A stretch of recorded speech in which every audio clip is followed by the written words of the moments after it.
Selamat sore, apa kabar? Pasti baik ya. Anak-anak, puji Tuhan ya, sore ini kita ketemu. Kalian harus bersukacita karena hari ini hari yang Tuhan beri, waktu yang Tuhan beri untuk kita beribadah, khususnya bagi anak-anak ya. Jadi siap mau beribadah sama Tuhan? Kita siap ya. Nah, sebelum kita mulai seperti biasa, di segala sesuatu kita sebelum mulai, kita berdoa. Lipat tanganmu, kita berdoa. Tuhan Yesus, terima kasih untuk sore hari ini. Kami bersama-sama rindu beribadah, rindu menyenangkan Tuhan, terlebih lagi kami rindu Tuhan untuk mendengarkan firman-Mu. Berkati kami, ibadah kami, semua kami yang mendengar, semua yang mengikuti ibadah sore hari ini, Tuhan Yesus memberkatinya. Terima kasih, di dalam nama Tuhan Yesus kami berdoa. Amin. Amin. Nah, anak-anak, di sini anak-anak pujian ini berkata, mari kita bersukaria. Masih ingat lagu ini ya? Ini dia lagunya. Teng, asik.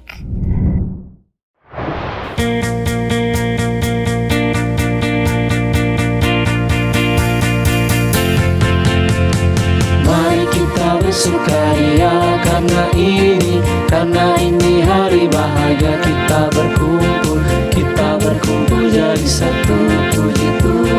Puji Tuhan semesta itu. Tepuk tangan wajah berseri. Hilangkanlah hati yang sedih. Yesus berkata, bukankah Yesus berkata damai yang Dia berikan? Mari kita bersukaria.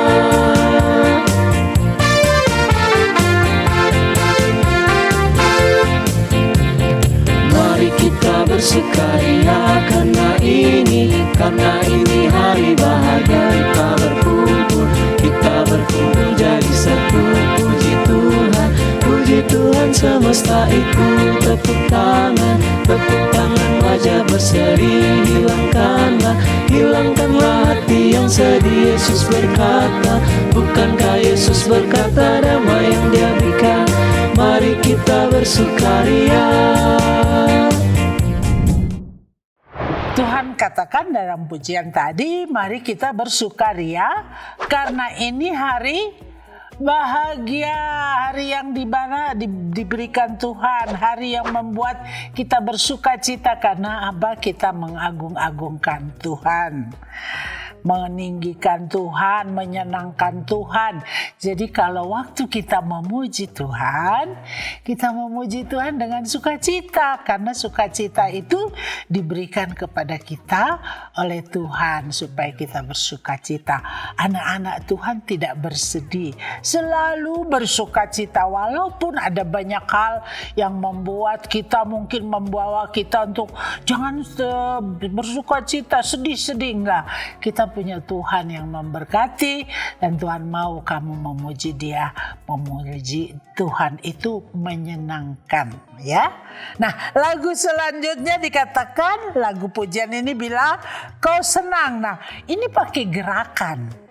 Anak-anak harus berdiri ya, dan lagu ini dengan gerakan. Jadi kalian ikutin pujian ini. Katakan, bila kau senang pujian ini, kau bikin gerakan, ikutin kakak-kakak yang menyampaikan melalui video ini.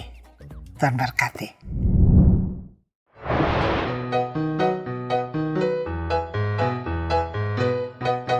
Bila kau senang, hatiku bahagia. Bagaimana cara mengatakannya? Tuhan berikan itu kepadaku. Mari lakukanlah dengan tangan, dengan kaki, dengan badan dan teriakan. Aha, pertama dengan tangan. Gerakan ke atas, gerakan ke bawah, ke kanan dan ke kiri. Bila kau senang, hatiku bahagia. Bagaimana cara mengatakannya? Tuhan berikan itu kepadaku. dengan kaki, dengan badan dan teriakan aha. Kedua dengan kaki, gerakan ke depan, gerakan ke belakang, ke kanan dan ke kiri. Bila kau senang, hatiku bahagia. Bagaimana cara mengatakannya? Tuhan berikan itu kepadaku. Mari lakukanlah dengan tangan, dengan kaki, dengan badan dan teriakan aha. Ketiga dengan badan, pegang pundak teman, gerakan ke kanan dan ke kiri. Bila kau senang, hatiku bahagia. Bagaimana cara mengatakannya? Tuhan berikan itu kepadaku. Mari lakukanlah dengan tangan, dengan kaki, dengan badan dan teriakan amin. Wah, ada kaki, angkat kaki, langkah kaki ya pujiannya ya. Oh senang, angkat tangan, angkat kaki, goyang-goyang. Itu anak Tuhan. Kalau memuji Tuhan tidak harus dulu harus bersukacita dengan gerakan. Karena Tuhan juga senang lihat anak-anak bersukacita ya, bergerak, mengangkat tangan, mengangkat kaki dengan bersorak-sorak ya, puji Tuhan. Nah, kita mau dengar firman Tuhan. Sebelumnya kita nyanyikan pujian Tuhanku Satu. Lagu ini berkatanya Tuhan Yesus Juru Selamat dan Dia satu-satunya yang menyelamatkan manusia. Tuhanku satu.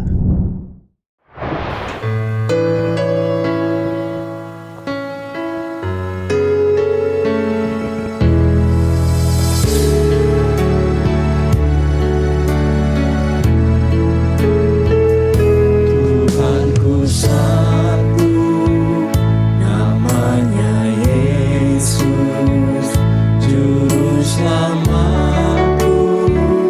Namanya Yesus, Dia nomor satu dalam hatiku.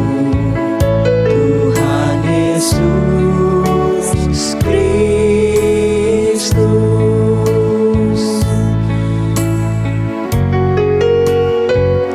Tuhanku satu, namanya Yesus, Juru Selamatku. Namanya Yesus, Dia nomor satu dalam hatiku. Tuhan Yesus Kristus.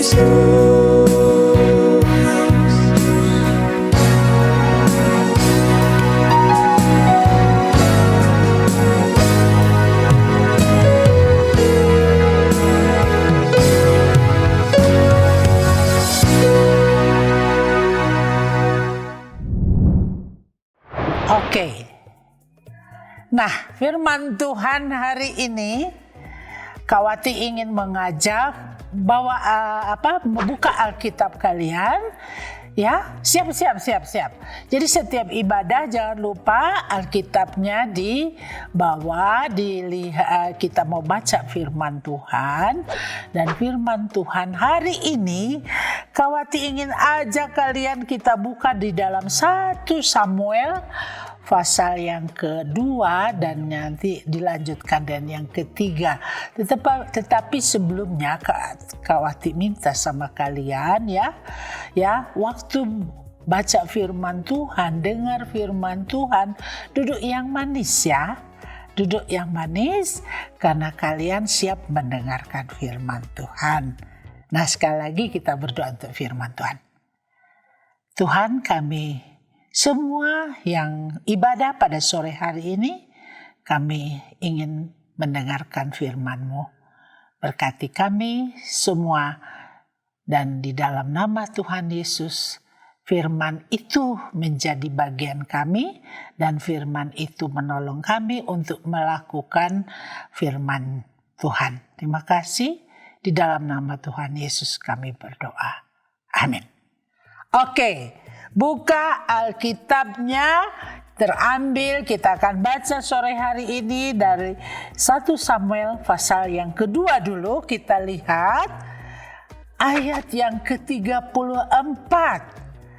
Ayat 34 berkata begini. Sudah ketemu ya? Oke, perhatikan ayat 34. Inilah yang akan menjadi tanda bagimu, yakni apa yang akan terjadi kepada kedua anakmu itu, Hofni dan Pinehas, pada hari yang sama keduanya akan mati. Wow, dikatakan akan menjadi apa? Dikatakan inilah yang akan menjadi tanda bagimu. Firman Tuhan berkata, tanda apa? Rupanya Tuhan sedang memperingatkan seorang imam. Nah, di dalam Alkitab ini, anak-anak buka, kita lihat tadi mulai ayat yang ke-12. Ya, coba kita lihat. Karena ada nama Hofni dan Pinehas, ayat 12 sampai 17. Rupanya tadi firman tadi berkata kepada seorang imam yang namanya Imam Eli. Nah, kita baca 12. Adapun anak-anak lelaki Eli adalah orang-orang dursila. Mereka tidak mengindahkan Tuhan ataupun batas hak para imam terhadap bangsa itu. Setiap kali seseorang mempersembahkan korban sembelihan, sementara daging itu dimasak, datanglah bujang imam membawa garpu bergigi 3 di tangannya dan dicucukkannya ke dalam bejana, atau ke dalam kuali, atau ke dalam belanga, atau ke dalam periuk. Segala yang ditarik dengan garpu itu ke atas, diambil imam itu untuk dirinya sendiri.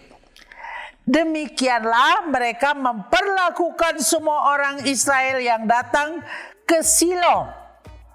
Bahkan sebelum lemaknya dibakar, bujang imam itu datang lalu berkata kepada orang yang mempersembahkan korban itu, berilah daging kepada imam untuk dipanggang, sebab ia tidak mau menerima daripadamu daging yang dimasak, hanya yang mentah saja.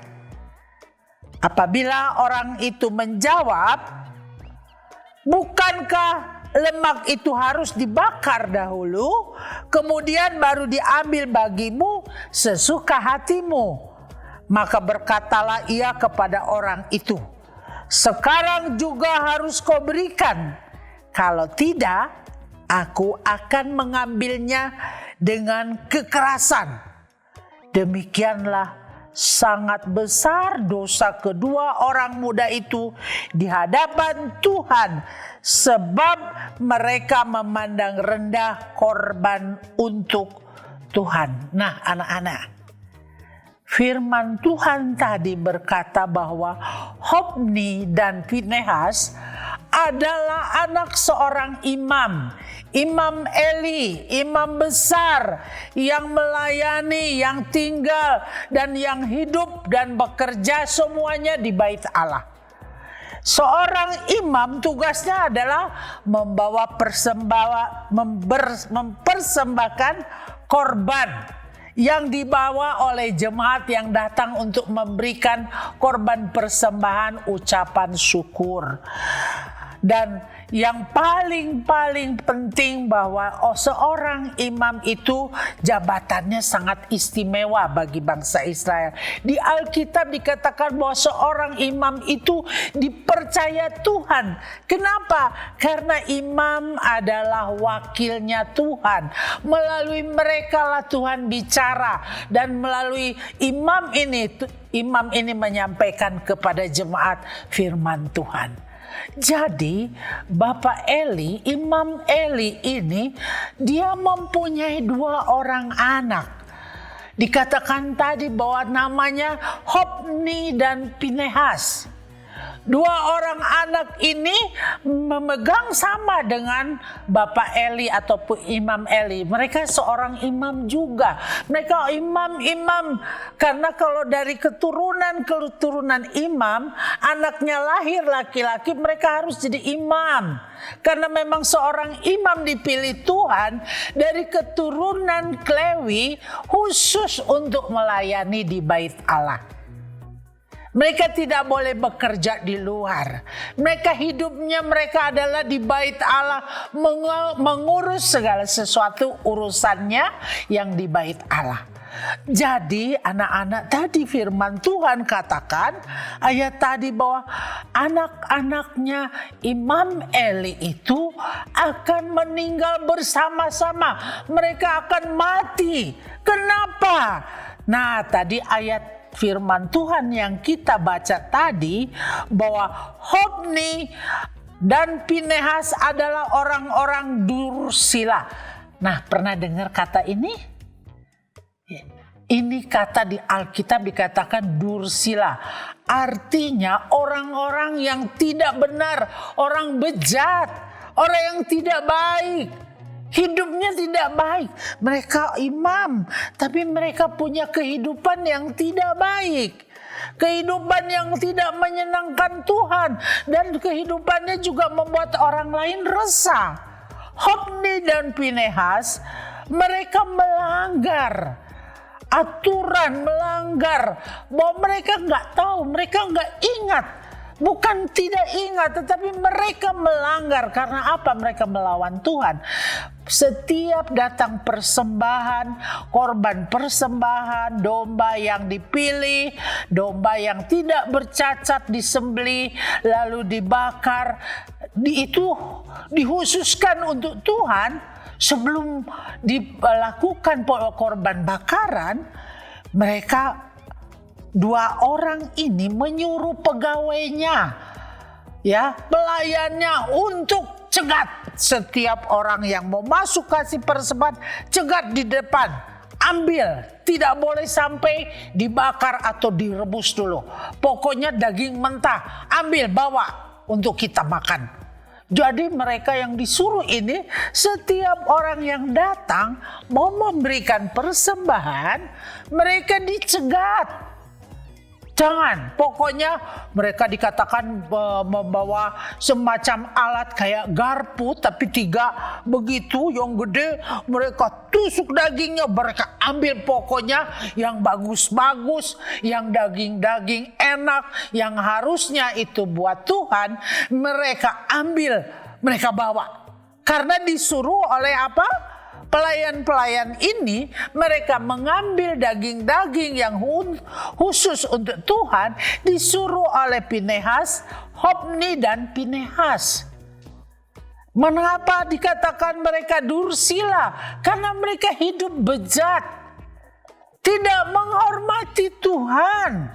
Mereka melakukan sesuatu yang tidak menyenangkan Tuhan, sehingga setiap korban yang akan diberikan kepada Tuhan, Alkitab berkata mereka merendahkan korban bagi Tuhan.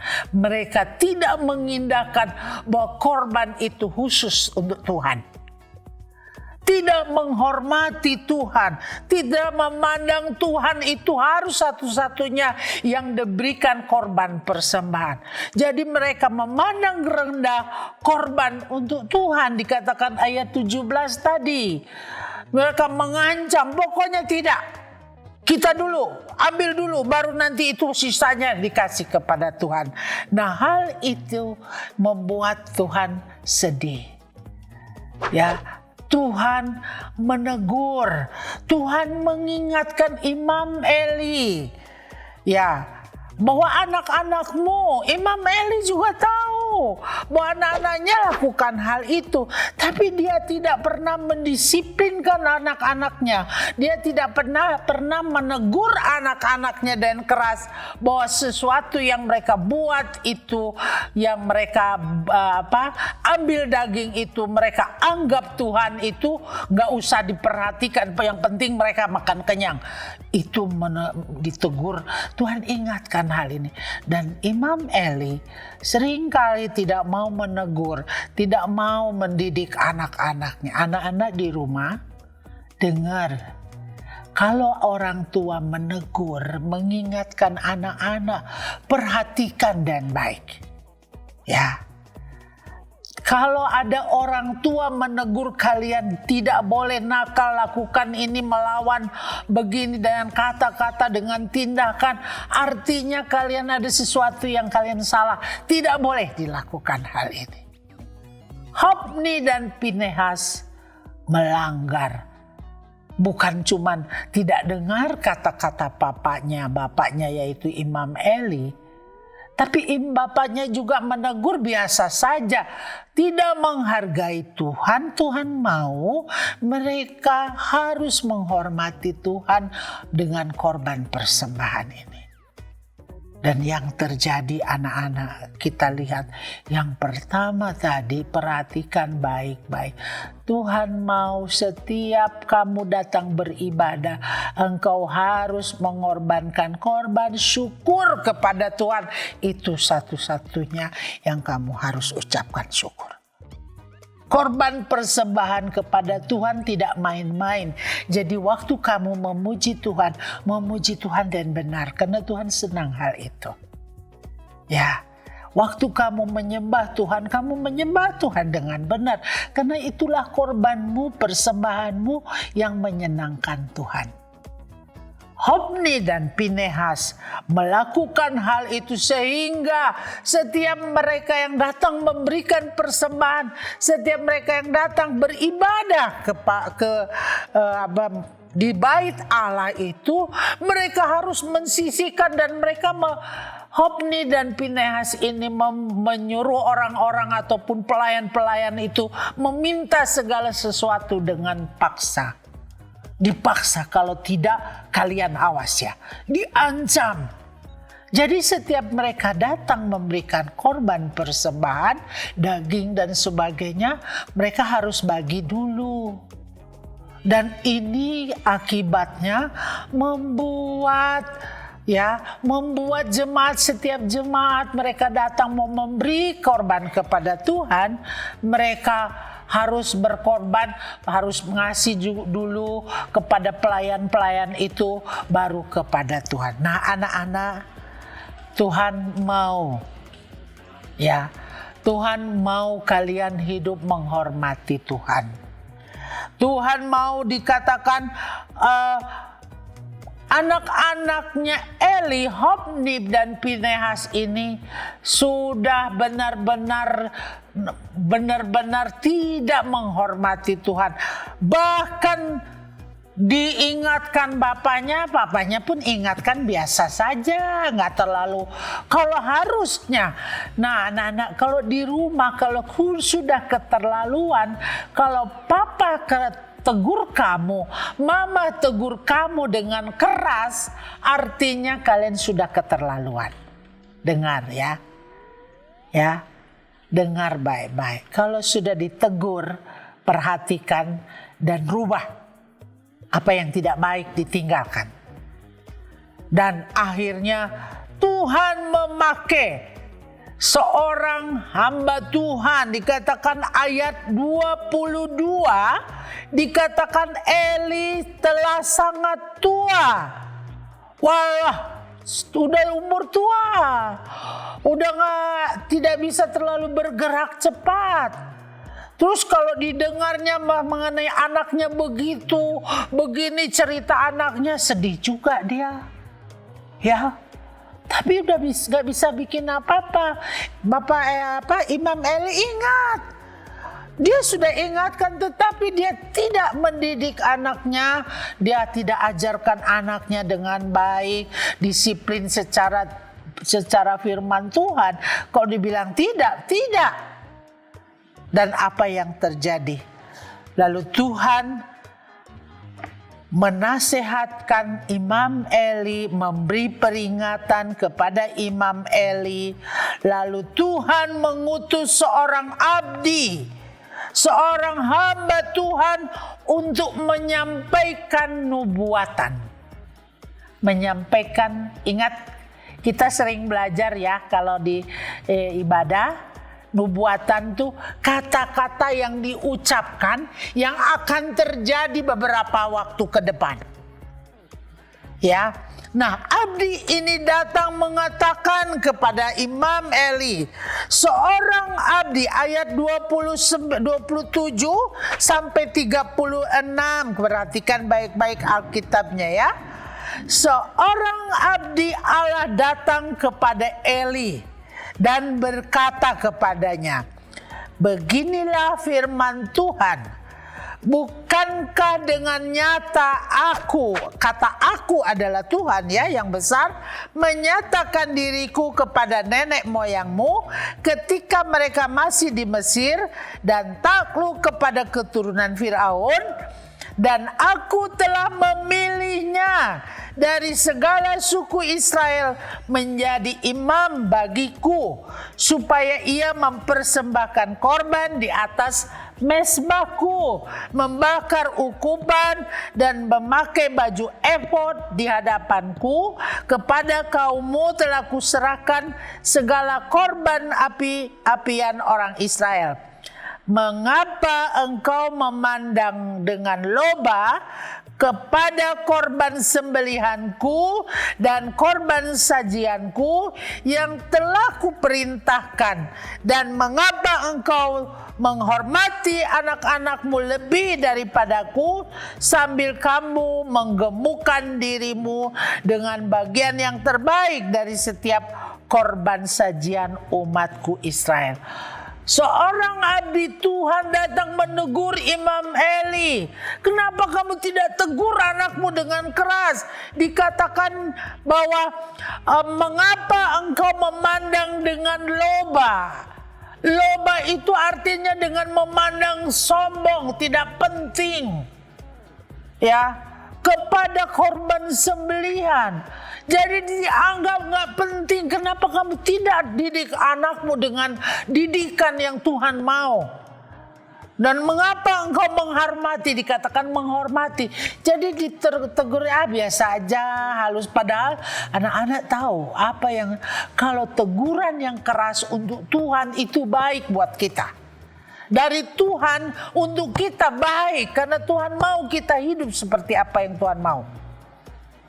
Dan dikatakan makin hari makin tua makin gemuk, kamu mengenyangkan makan gemuk, bikin badanmu aja gendut katanya, gedein badannya. Dan akhirnya Tuhan menjatuhkan hukuman. Tuhan nubuatan itu berkata begini, sebab itu demikianlah firman Tuhan Allah Israel, sesungguhnya aku telah berjanji, Tuhan berjanji, bahwa keluarga Eli dan kaummu akan hidup di hadapanku selama-lamanya. Tetapi sekarang demikianlah firman Tuhan, jauhkanlah hal itu daripadaku, sebab siapa yang menghormati aku akan kuhormati, tetapi siapa yang menghina aku akan dipandang rendah. Sesungguhnya akan datang waktunya bahwa aku akan mematahkan tangan kekuatanmu, tangan kekuatan kaummu, sehingga tidak ada seorang kakek dalam keluargamu. Maka engkau akan memandang dengan mata bermusuhan kepada segala kebaikan yang akan kulakukan kepada Israel. Dalam keluargamu takkan ada seorang kakek untuk selama-lamanya. Firman Tuhan katakan, tetapi seorang daripadamu yang tidak kulenyapkan dari lingkungan mezbahku akan membuat matamu rusak dan jiwaku merana, sebab segala tambahan keluargamu akan mati oleh pedang lawan. Inilah yang akan menjadi tanda, dengar baik-baik, yakni apa yang akan terjadi kepada kedua anakmu itu, Hofni dan Pinehas, pada hari yang sama keduanya akan mati. Dan aku akan mengangkat bagimu seorang imam kepercayaan yang berlaku sesuai dengan hatiku dan jiwaku, dan aku akan membangun baginya keturunan yang teguh setia, sehingga ia selalu hidup di hadapan orang yang keurapinya. Yang terakhir, kemudian siapa yang masih tinggal hidup dari keturunanmu akan datang sujud menyembah kepadanya, meminta sekeping uang perak atau sepotong roti, dan akan berkata, tempatkanlah kiranya aku dalam salah satu golongan imam itu, supaya aku dapat makan sekerat roti. Anak-anak, perhatikan baik, Pak. Nubuatan yang ini sangat-sangat benar-benar sedih. Kenapa? Jabatan imam dan keturunannya akan lenyap. Tidak ada lagi nama-nama dari keturunan dari Imam Eli yang melayani di Bait Allah. Dikatakan oleh Tuhan bahwa ada seorang yang akan digantikan oleh seseorang yang dikatakan yang punya hati mengasihi Tuhan, yang memiliki hati yang taat, yang setia. Kalian tahu siapa yang akan gantikannya? Imam Eli. Dari sejak kecil dia hidup dengan keluarga ini, dengan Imam Eli. Dan satu waktu, masih ingat ceritanya bahwa Tuhan memanggil dia waktu dia sedang tidur. Dipanggil pertama, kedua, ketiga, baru dia diingatkan bahwa itu adalah Tuhan. Namanya siapa? Jawabannya nanti minggu depan. Ya? Tapi yang hari ini Kawati mau bilang sama kalian. Yang pertama, kalau ditegur sama siapapun, sama mama, kakak, pokoknya sesuatu yang sering membuat kamu jatuh ataupun membuat kamu melanggar firman, harus kamu sadar. Tahu, jangan sampai nanti dididik Tuhan. Tuhan kalau mendidik memang sakit, tapi baik. Tapi jangan dulu tunggu Tuhan tegur. Tadi dikatakan keluarga Imam Eli dihapus Tuhan, tidak ada keturunannya. Sampai kakek-kakek pun gak ada namanya lagi karena mereka mati. Hofni dan Pinehas di pasal 3 dan 4 dikatakan waktu mereka bertempur menjadi imam untuk bangsa itu bertempur membawa mereka berjalan di depan dan mereka dibunuh. Dua-duanya hari itu meninggal dunia. Dan tahu nggak, terjadi kesedihan luar biasa. Imam Eli mendengar dua anaknya mati dalam pertempuran. Karena mereka menghadapi itu, mereka mengikuti perang karena imam ini mereka membawa sesuatu yang membuat orang-orang yang tadinya mereka membawa imam ini untuk menjadi alat Tuhan untuk menghadapi peperangan, tetapi yang membuat sedih Imam Eli. Kenapa? Dua anaknya meninggal, dibunuh di medan perang. Waktu mendengar ini, Imam Eli sedang duduk karena sudah umur tua, sudah tidak bisa jalan, dia sudah sakit-sakit, dia penyakit, ada stroke. Tiba-tiba dia dengar anaknya dua-duanya meninggal dibunuh di medan perang. Dia kaget dan dia terpelanting jatuh dari kursinya, dan imam ini meninggal dunia. Sedih banget ya. Anak-anak, firman Tuhan hari ini katakan yang pertama, jangan lupa hormati Tuhan terlebih dahulu. Setiap apapun yang kamu lakukan ingat Tuhan dulu. Kalau engkau makan pun engkau ingat Tuhan dulu. Waktu engkau tidur pun engkau harus ingat Tuhan dulu. Tuhan mau itu yang pertama. Waktu engkau memuji Tuhan, yang pertama kamu ingat bahwa memuji Tuhan tidak boleh main-main. Harus ingat, korban persembahan pujian bagi Tuhan, hanya Tuhan yang pertama. Ingat, kalau sudah ditegur, diingatkan, jangan keras hati. Kalau engkau keras hati, Tuhan akan didik, tetapi nanti membuat kalian sedih, kita sedih. Lebih baik kita cepat dengar dan kita bertobat, kita sadar, perbaiki. Ya, anak-anak di rumah.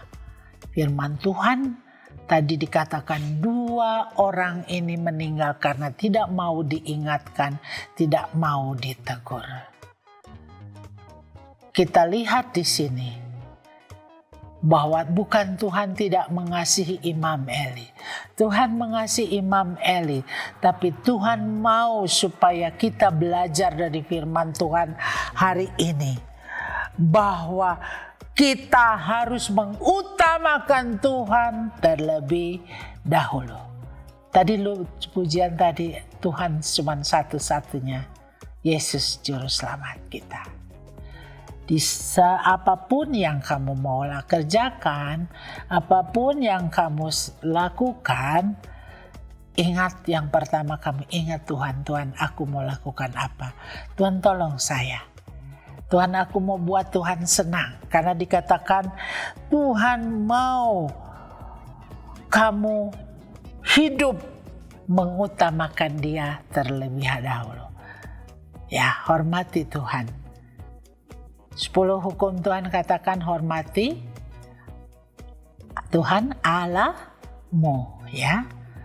Tuhan mau dia dihormati. Jangan sampai terjadi seperti Imam Eli. Ditegur tidak mau. Jadi kalau mama papa tegur buru-buru. Kalau salah mengaku salah. Kalau kalian bikin kesalahan, datang mengaku, ma, pa, atau teman, opung, tante, tadi saya buat kesalahan, tadi saya mengaku biar kita damai dan Tuhan juga memberkati kita, ya. Ya. Jadi kalau diingatkan Tuhan, diingatkan oleh firman Tuhan, ingat Tuhan sayang kita. Ayat hafalan ini di dalam 1 Samuel yang tadi, pasal kedua ayat 17. Ayat hafalannya. Dengan demikian sangatlah besar dosa kedua orang muda itu di hadapan Tuhan, sebab mereka memandang rendah korban untuk Tuhan. Jangan pandang rendah. Jangan pandang rendah. Ingat, Tuhan mengasihimu dan Kawati mau bilang sama kalian. Yesus Tuhan sudah mati di kayu salib. Dia sudah berikan korban yang paling mahal yang tidak bisa digantikan bagi kita, menggantikan kita menjadi orang yang ditebus. Dialah korban persembahan satu-satunya yang memberikan kehidupan kepada manusia. Mari kita berikan korban yang ucapan syukur kepada Tuhan. Korban kehidupan kita yang selalu memuji Tuhan, memuliakan Tuhan, karena Tuhan mau kamu diberkati. Amin. Tuhan berkati kamu. Kita berdoa. Tuhan, terima kasih untuk firman-Mu. Hari ini kami dengar firman Tuhan. Kami mau belajar lagi. Kami mau menghormati kehadiran Tuhan, khususnya dalam kehidupan kami. Tuhan terlalu sayang kepada kami. Sehingga apapun yang Tuhan lakukan bagi kami, itulah yang terbaik. Kami mau menghormati Tuhan dalam hidup kami, tidak menganggap Tuhan dengan sebelah ataupun memandang Tuhan dengan rendah, tetapi kami memandang Tuhan bahwa Engkaulah satu-satunya yang harus kami hormati.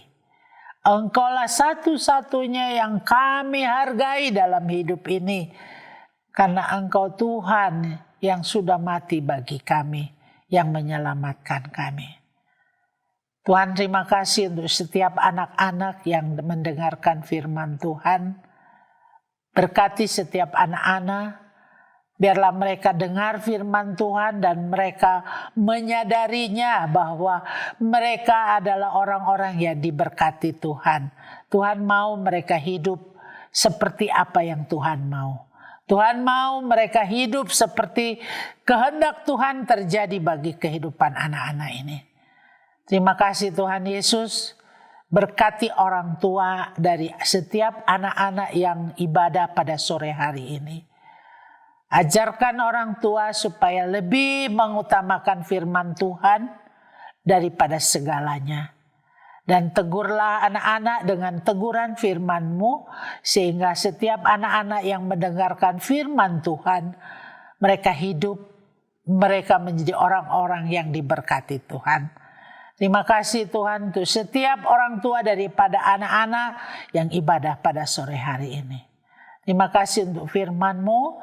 Terima kasih untuk hari ini kami dengar lagi ayat hafalan. Mengingatkan kami bahwa kami harus menghormati Tuhan. Terima kasih. Di dalam nama Tuhan Yesus kami mengucap syukur dan berterima kasih. Kami boleh beribadah. Dan kami juga berdoa, teringat berdoa untuk persiapan Natal, untuk waktu-waktu ke depan. Tuhan Yesus tolong kakak-kakak pembina yang mempersiapkan. Kami semua anak-anak pun dipersiapkan untuk menampilkan sesuatu yang baru dalam tarian atau pujian, semuanya untuk menyenangkan Tuhan. Terima kasih. Kami bersyukur di dalam nama Tuhan Yesus. Terima kasih untuk firman-Mu. Haleluya. Amin. Amin anak-anak. Jangan lupa ayat hafalannya di dalam ayat yang ke-17 ya. 1 Samuel 2 ayat 17. Dan sore hari ini Kawati tunggu ayatnya seperti biasa dikirim. Ya. Kawati tunggu. Tuhan Yesus berkati. Shalom.